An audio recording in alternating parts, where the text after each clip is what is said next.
Hi, this is Sean Marsh and you're watching CATV.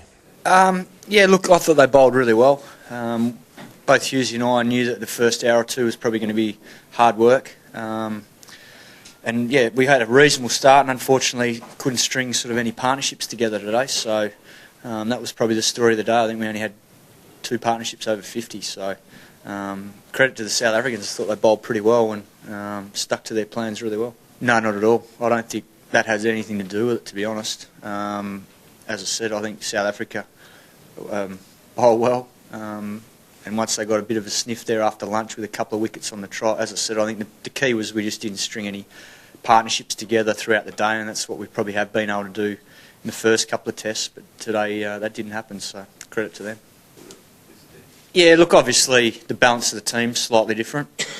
He's played really well for us at 6 this series, so him not being available due to being in hospital last night was a big loss. But saying that, it was still an opportunity for the rest of us to try and take that and make sure that we sort of put our hands up. But to be fair, a few of the boys got some pretty good balls today. And as I said, I thought South Africa bowled pretty well.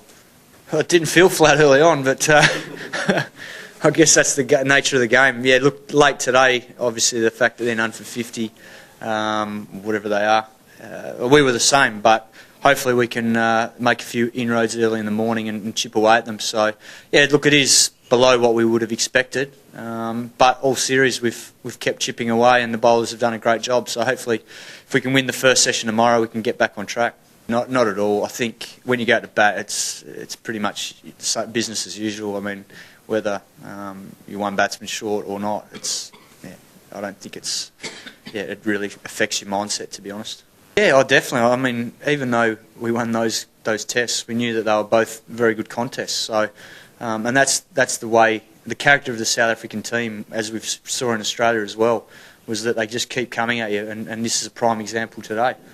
We knew this test was going to be tough work, so it's come as no surprise. We know we've got some hard work to do now to claw our way back into the match, but it's only one day of test cricket, and as we've seen all series, you've got to keep stringing them together, and we now have to sort of string a couple of good days together to get back in the contest. Quite dry, but it hasn't really broken up a huge amount yet. I think today wasn't that. I mean, it was reasonable. It wasn't too hot out there, so I think it'll take a while for it to break up. But yeah, if it holds together pretty well, if it's only sort of mid-20s, then it should be a pretty good cricket wicket. Look, he can look at a lot of things. I think he'll bounce back in the morning. I'll be surprised. The way he's bowled all series tonight, unfortunately, just had one bad over, so I'll be surprised if he doesn't bounce back tomorrow and do some damage. But yeah, look, that's the way it goes sometimes. I think when you've been knocked over for less than you'd expect, you might go out there with trying to do it too much, and I think maybe that's what we did tonight. If we go back to our basics tomorrow and chip away like we have in the previous 2 tests, be patient, I think we can create opportunities and get ourselves back in the contest.